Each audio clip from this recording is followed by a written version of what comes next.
It's worth noting, by the way, that like everything that I complain about with regards to financialization in America is the same in England, exactly the same. There are different cultural forces because England has more of a genuine aristocracy, like an actual class divide culturally, not just economically. But in terms of the effect of financialization, the London Stock Exchange is very large relative to, well, not just like in general, it's very large even on its own terms globally, but also relative to the United Kingdom. So like the effect of financialization is very disproportionate there. I thought you said private equity wasn't the main problem with housing. It's not, at least not in America. Is this about housing specifically? I haven't seen the video. Ah, the charming British High Street, or Main Street if you're American, with its cobbled streets, picturesque pubs, and cutesy bakeries. Keep watching on your back end for copyright warnings if you cover Bloomberg Originals. Are Bloomberg Originals content ID? I swear to God, I've seen these before. Yeah, why fixing the UK is so hard. Wait, did I watch that on my own or did I watch that on stream? I swear we've watched these videos before. I don't think there's a content ID issue with these. But there's an uncomfortable truth lurking behind the storefronts, because a lot of these stores are not owned by independent shopkeepers or even big multinationals. Instead, they're controlled by private equity investors. This is happening all over America too. Coffee chains, medical offices, dentists, everything's getting bought out by private equity. It's just rent seeking. Again, it's rent seeking. Basically, it's another form of the market making itself more efficient that the original owners of a business might not be willing to rent seek to the maximum possible amount, so they get bought out by people who will. You know, it's really that simple. In fact, private equity has phoned into the UK Yay, private equity sloppulist. What's sloppulist? Are you accusing me of being sloppulist for opposing private equity? That's a pretty crazy position. An unprecedented rate since Brexit, hoovering up scores of high street names such as Burger King, New Look, and Pizza Express. This is a story about the private equity raid on some of the best-known high street companies in the UK in the aftermath of both Brexit and the COVID-19 pandemic. Now, as the UK adjusts to new economic realities, the private equity boom could basically 90% of Dutch vets are owned by private equity firms. Yeah. It's happening. Veterinary firms. It's happening all over the place. It's a problem for the future of the British High Street and the millions of people who work on it. Because most private equity is dependent on one thing: debt.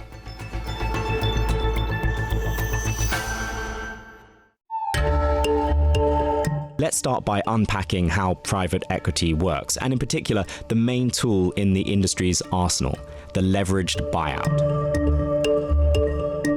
Okay, so imagine you want to buy a little shop for, say, £500,000. You use £100,000 of your own money to pay for the deposit, but you borrow the remaining £400,000, usually from a bank. You spend another £50,000 sprucing the place up, then sell it 3 years later for £800,000. Yippee! That covers your costs and whatever you still owe the bank, and you pocket the difference as profit. Now, imagine that rather than you being responsible... I don't think a business should be able to buy another with debt, period. I believe that the private equityification of everything is a natural byproduct of the fact that we allow debt to exist at all. The existence of debt leveraging or asset leveraging to take out loans without having to put up your own money, the existence of debt at all, and essentially everything that it by necessity produces, I think just leads to this. Like, inevitably, it leads to this, you know? There's a reason why lots and lots of, like, pre-modern civilizations had crazy ideas about debt, like it should be abolished every 7 years, or it shouldn't be carried at all. Debt is very civilizationally destructive, you know? For repaying the money you borrowed, the shop itself was responsible. Not you, the shop. You can walk off into the sunset with all the proceeds of the sale. The shop's new owner now has to find a way of repaying what you borrowed. That is sort of how leveraged buyouts work. You buy a company and fund much of the purchase price with debt or leverage, often in the form of bonds. So essentially, you could buy a really massive company and load it up with debt to pay for your acquisition of that company. But it's not like they knew it would lead to private equity. Well, private equity is the modern term, but this kind of thing has been around for ages and ages. Also, I don't really care whether they knew it would lead to it. Like, I'm just saying, I think debt is a really bad financial tool. It's just bad. It's a bad financial tool. It leads to really, really, really bad outcomes. And if the company goes bust, you don't lose as much as if you paid for the whole thing with cash. Let's get back to the UK. To understand what's been going on here, we're going to look at Morrison's. For much of its existence, it was family-owned, and until recently, it was one of the big four supermarket chains. Isn't this just killing economic activity when these companies fail? Yes. Private equity and what they do is incredibly destructive for the economy. One look and you'll know our prices are low whenever you shop at Morrison's. Look at this chart. Okay. It shows how Morrison's valuation compares to US retailers as a multiple of their earnings. That's just a way of comparing companies on a like-to-like basis, even if the firms aren't the same size. And in the years immediately after Brexit, the valuations were pretty comparable until the pandemic came along. Then look what happened. The US retailers recovered with the post-pandemic spending bump. Morrison's did not. Morrison's valuation was cheaper compared to US peers, making it quite attractive for an external buyer. So in 2021, we're just coming out of COVID lockdown, and there is a bidding war for Morrison's between private equity firms. The American firm Clayton, Dubilier and Rice emerged victorious, paying about £7 billion in October 2021. Just a few months earlier, Morrison's had been valued at £4.5 billion. But even that inflated price seemed worthwhile because low interest rates meant it was easy to borrow a lot of money. And Morrison's wasn't alone. Private equity piled into Britain in a big way in the years after Brexit. And outlook negative. Post-Brexit, there was a lot of uncertainty. I don't think you should be able to externalize your debt to a business. Yeah, it's legal trickery enabled by the existence of debt as a financial tool. Yeah, there's a lot of compounding factors here. There are ways you could chip away at the problem. I really think that's the fundamental one. But for sure, yeah, the ability to make a corporation liable for your financial choices while you profit from them is one of the root causes here. I guess I don't get the mechanics of how it works because it sounds like fraud to me. Well, fraud means misrepresenting something to investors. It's lying to investors, essentially. But that's not what's happening here. Fraud definitionally is a crime, but this isn't. Private equity is legal. In the UK economy. I think that was compounded by the effects of COVID. And suddenly these American private equity companies were looking at British assets that were valued far less than they were just a few months ago. This is what Epstein meant when he was talking with Peter Thiel, where he said that it's a sucker's game to go out looking for a deal. The best thing to do is to crash the market and then buy stuff up while it's cheap.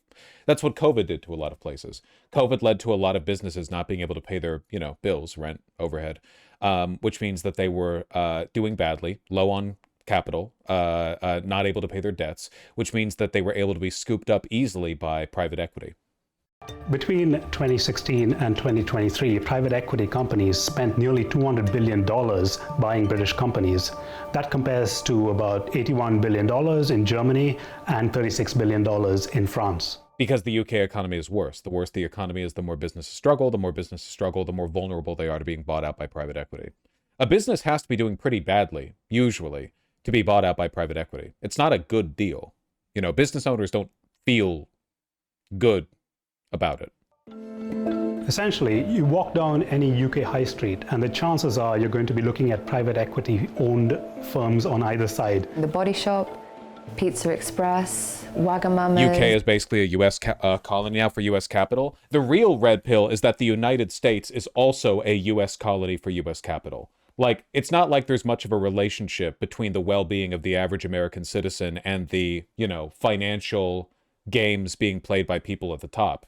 It's not really like the world is going to be, to the extent it's not already, the world is going to be colonized by U.S. capital. But capital is international, right? If U.S. capital is colonizing the entire world and it's not even really rooted to America, is it even U.S. capital? Or does capital eventually just become a formless occupying entity that saps life from everything it touches? Eventually, it stops even taking on a national character, I would argue that Trump's presidency is the first real victory of capital over the United States. That every other victory of capital in the United States has been a combined victory, a victory for U.S. national power alongside capital. But now, for the first time, capital has completely crushed American politics. Like, our leaders are now openly treasonous, contemptuous of our country, its tradition, culture, institutions. It is just a formless blob of wealth and power. Whether or not it's American is meaningless at this point, Byron Burgers. Or ZZ or New Look. In fact, there are scores of high street brands that are now controlled by private equity and similar investors. High street is the British term for it just means like what? I don't know, commercial district? Like high street is you're walking down a main promenade and those are the stores you'd see? Main Street? Okay, just Main Street. Okay, yeah, Main Street, yes. And that was because British companies in general became a lot cheaper. You can see that in this chart. Publicly traded He said it? Okay, sorry, I was reading chat. American companies simply became a lot more valuable than British ones after Brexit. A British firm that makes $1 of profit is, on average, given $11 of value. American firms get 20. So remember that little shop we talked about earlier and how its purchase was financed with a lot of debt? In the case of Morrison's, it was something like £6.6 billion. Here's the important bit. When CD&R bought Morrison's, interest rates were low. But since then, they have increased. Around half of Morrison's debt, that's around £3 billion, is affected by interest rates going up. So that debt is now much more expensive. The reason that's a problem is that Morrison's competes with other supermarkets on price, and now it has to pay hundreds of millions of pounds more each year in interest payments. They were just about making enough money to pay their debt, which meant that when Aldi and Lidl came in during a cost of living crisis and cut prices, Morrison simply couldn't keep up with them. That's helped Aldi overtake Morrison's as the UK's fourth biggest supermarket. To deal with the suffocating debt load, Morrison's has sold assets, including a £2.5 billion deal for its petrol stations in January. It's hoping that will let it offer lower prices to... I'm not necessarily disagreeing, I just don't see how you would do it without some debt existing as a concept. It would take a pretty transformative approach to the economy, but it's worth remembering that the average person, the average human living for most of human history did not really interact with debt as a concept. Debt was an abstract financial instrument weaponized by mercantile corporations, occasionally kingdoms. You'd have a deal or a treaty that would involve some kind of indebtedness, but by and large, you just had what you had. You had the food you had, whatever savings you might have in silver or valuables. Your assets were physical. Debt was a relatively... I'm not going to say it was never employed, but it definitely wasn't a feature of day-to-day life. The modern credit economy is when debt started to become like a real, in America, a real, like, omnipresent financial institution. Because now everyone in America has a credit card. You're incentivized to have a credit card to build up a credit score, which means that everyone has to interact with debt as a concept. But yeah, like for the most part, the average person, maybe if you had like lost a bunch on gambling or something, that just wasn't like a feature of everyday life back then the same way that it was today, even for corporations. But now it's structured into everything. Mortgages, housing loans, car loans, everything. Debt. Most Americans, most people in the developed world carry some kind of debt. Student loans, medical debt, on every level. Like people carry an asset sheet now. It's not just about what you physically have. You're an abstract representation of the sum of your debts and your assets. It is possible to build a world without debt. It is a thing that could happen. It would be it's borderline utopian in the current world. Like we couldn't get there with a single policy or whatever. But I do think it's a good thing to aim for. I think debt is just an erosive force. You sound a lot like that guy, Dave Ramsey. Lol, he's also super against debt. Dave Ramsey is a hack. Dave Ramsey is against debt for retail individuals, for regular people, because he wants to hark on about financial responsibility. But he is not against debt as a financial tool used by corporations. Dave Ramsey is not a critic of capitalism. He does not critique the underlying system. He doesn't have a problem with debt conceptually. He has no problem with it or with financing or whatever else. He just doesn't like the idea of regular people going into debt for no reason, which, like, yeah, obviously that's not good. But he's not against debt in any structural sense. Shoppers. These problems are besetting a lot of the businesses that private equity has bought. All of this really matters because private equity-backed companies employ 1.9 million people in the UK, and their suppliers employ another 1.3 million people. So when these deals go wrong, it can have real-world impacts. So it can mean higher costs of goods for consumers, and we can also see jobs lost. This is something that a number of politicians are already quite concerned about. Why focus on abolishing debt, which will already require an unbelievable transformation of the economy instead of just pushing for socialism? Because, hold on, I'm not focusing on anything. I'm just saying what I think would be nice. I don't think that implementing socialism or abolishing debt are practical short-term goals for anyone. I just think it's good to imagine worlds where those policies are implemented. You need to have a creative imagination. You need to be able to think outside the box. It reminds me of how people in chat lost their fucking mind when I talked about what the decommodification of housing would look like, you know? You need to think about what an alternative to these systems might be, because otherwise you get sold on the idea that there's not really... You become Joyce Messier. You become somebody who believes that a better world is no longer possible. How could you ensure the increased cost of borrowing won't be passed on to consumers? We are not about sweating assets at all. Our customer experience, CSR... Market socialism would still require debt. I disagree. But market socialism is not the end goal. We're only talking about things that we want done right now. I'm not proposing a practical way of implementing these solutions because, like, I don't think that's possible right now. You know, I'm merely talking about what I think would be nice. In the same way that I think it would be nice if, you know, cancer was completely abolished. Well, yeah, but that's not really a practical policy position. Yeah, I know that. But in order to develop practical policy positions, you have to agree on goals. You have to understand what you believe to be morally good or bad, right or wrong, and what would be nice to see the future look like before you can work towards those policies. Like, you could not implement any kind of healthcare policy that, like, you know, provides free healthcare for everyone without first acknowledging the fact that it would be nice if everyone could get free healthcare. I think that a lot of people don't even understand the extent to which financial weapons like debt are being used to, you know, rip up the copper wiring from the world. So first, I like to talk about that. Now, in terms of practical implementation, could we abolish debt with like a policy? No. Nor could we implement socialism. These are changes so transformative that they would require silly things to happen. You can work towards it. There are, like, if I thought about it for a while, I could probably get behind some existing proposed policies that would minimize the effect that debt can have. Like, for instance, banning stock buybacks. This is like that's like a no-brainer. You know, that was the case up until Reagan. There are things we could do, basic regulations. The abolition of a credit score, for example. You know, is decommodification of housing too much to ask for? The answer is yes. There's no debt in Islam? Yes, there is. Islamic banking still implements debt. They just do it in their own fucking workaround way, you know? Like how, you know, Jewish people wear those caps so that God can't see them thinking about turning off light switches on Saturday or whatever they can't do. I don't know the details. I don't know everyone's looking for a workaround. Is improving as we speak today, and we are absolutely focused in delivering value for our customers. We've seen the owners of Asda, which are the billionaire Izza brothers, and TDR being hauled in front of a parliamentary committee recently, where they were questioned about, you know, kind of so-called price gouging. The Bank of England has been worried about increased private equity ownership of British companies. They're worried about increased debt levels. And I found your channel around 2024. I like your ideas, but I have no idea what your ideal socialism looks like. I don't really have an ideal. I don't think there's a such thing as an ideal system. I think that, like, the best system at a time is just a fluid. It is a set of responses. Like, the best system is a dialogue between you, the policymaker, and your environment. And the environment is always shifting because society and technology are always shifting.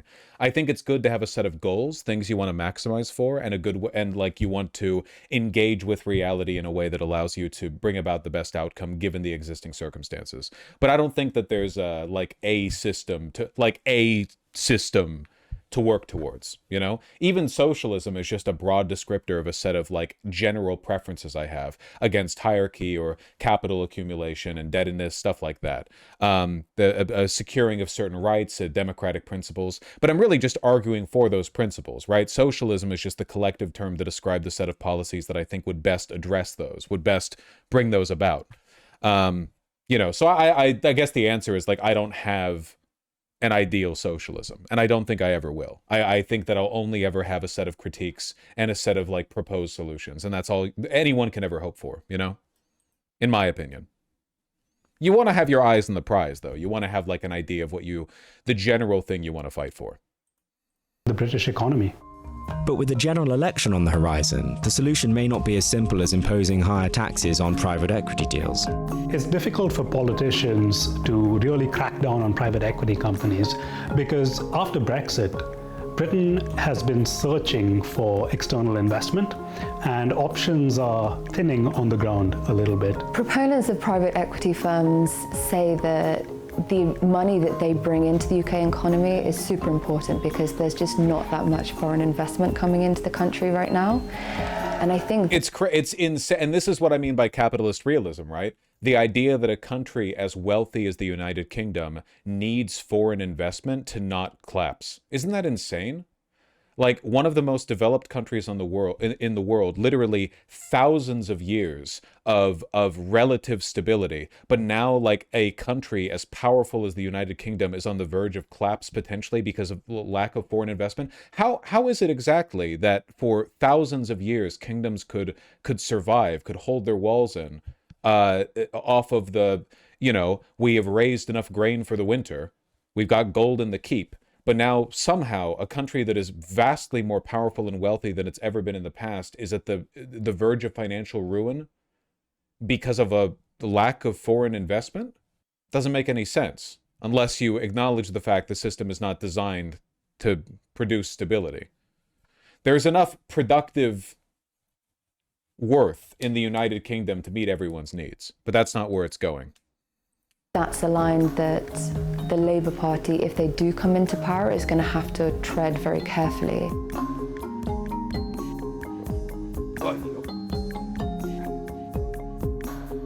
That's why these videos always fall flat for me. It's like a breakdown of how bad private equity is, but then you get to the end of the video and they're like, well, I guess there's nothing we can do about it, and also we kind of need it. Like, the system has been built so that you need it, you know? They need the Danish to invade again? Yeah, probably. McConnell's hospitalized, fingers crossed. Whatever. He got everything he wanted. No way to prevent this, says man who lives in only economic system where this happens. I don't wish for other people's demise. That's all I do. Really? Yeah, that's all I do.